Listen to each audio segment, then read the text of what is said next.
Assalamualaikum warahmatullahi wabarakatuh. Pada penugasan mata kuliah Media dan Demokrasi kali ini, saya bersama teman-teman saya akan mempresentasikan hasil analisis mengenai apa yang sudah kami bahas dan diskusikan sebelumnya. Topik yang diambil yaitu tentang peristiwa yang sedang terjadi di masyarakat dan sedang hangat akhir-akhir ini, yaitu tolak Jokowi 3 periode. Mengapa kami mengambil isu ini? Karena bagi kami ini menarik. Pada tahun lalu meskipun hal ini sudah menjadi diskusi publik dan sudah menjadi perbincangan oleh para masyarakat dan para pejabat-pejabat politik, namun di tahun ini mulai viral kembali mungkin dikarenakan akan menjelang pemilu tahun 2024 dan wacana ini kembali muncul lagi di Indonesia. Baik, saya akan mulai presentasinya. Di Indonesia kita menganut sistem demokrasi dan memiliki aturan-aturan yang jelas dalam mengatur tata kelola pemerintahannya. Oleh karena itu kita perlu seorang pemimpin yang dapat memimpin negara Indonesia dan mencapai tujuan bersama seperti yang kita harapkan. Namun untuk menjadi pemimpin tidaklah mudah karena memerlukan kepemimpinan yang tepat untuk dapat mengeluarkan kebijakan-kebijakan dan untuk dapat mendekatkan diri kepada masyarakat bahwa kebijakan tersebut baik. Namun, tidak dapat dipungkiri juga bahwa kebijakan yang dibuat oleh pemerintah beberapa mengandung kontroversi yang akhirnya seperti kita tahu menimbulkan adanya demonstrasi yang dilakukan oleh masyarakat, khususnya yang dilakukan oleh mahasiswa yang terjadi pada akhir-akhir ini mengenai tolak Jokowi 3 periode.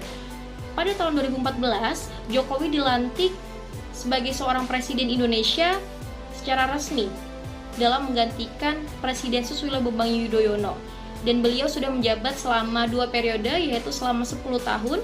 Namun mulai muncul wacana akhir-akhir ini mengenai Jokowi yang akan memperpanjang periodenya. Oleh karena itu hal ini menjadi kontroversi di masyarakat dan masyarakat menolak untuk Jokowi dilengserkan dikarenakan sudah masa habis jabatannya.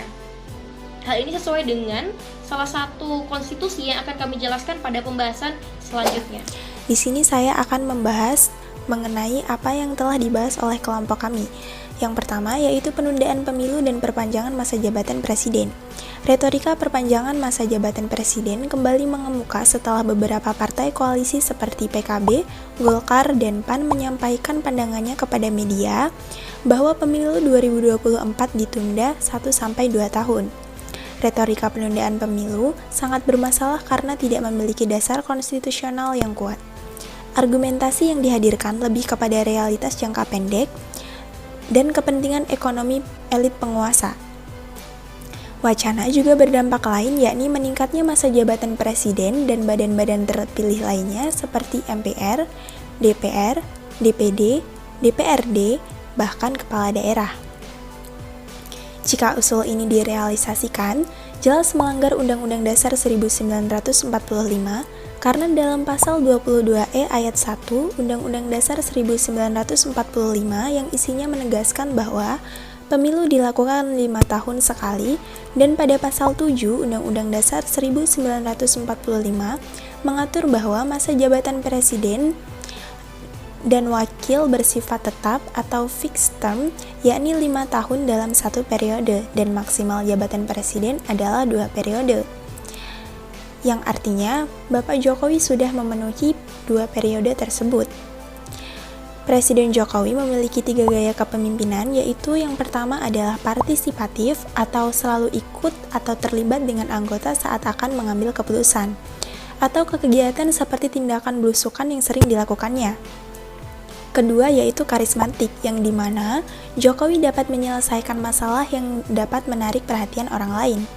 Ketiga, transformasional atau mengukur hubungan anggota dengan pemimpinnya sejauh apa. Polemik tolak 3 periode Jokowi menjadi trending topik di media sosial Twitter selama beberapa hari ini. Topik tersebut menjadi perhatian netizen. Orang-orang percaya bahwa kepemimpinan jangka panjang menghalangi kelahiran kembali politik. Berbagai pro kontra mengenai wacana jabatan presiden 3 periode tersebut menyebabkan timbulnya propaganda politik di kalangan masyarakat yang marak dan tersebar di berbagai media sosial yang banyak digunakan.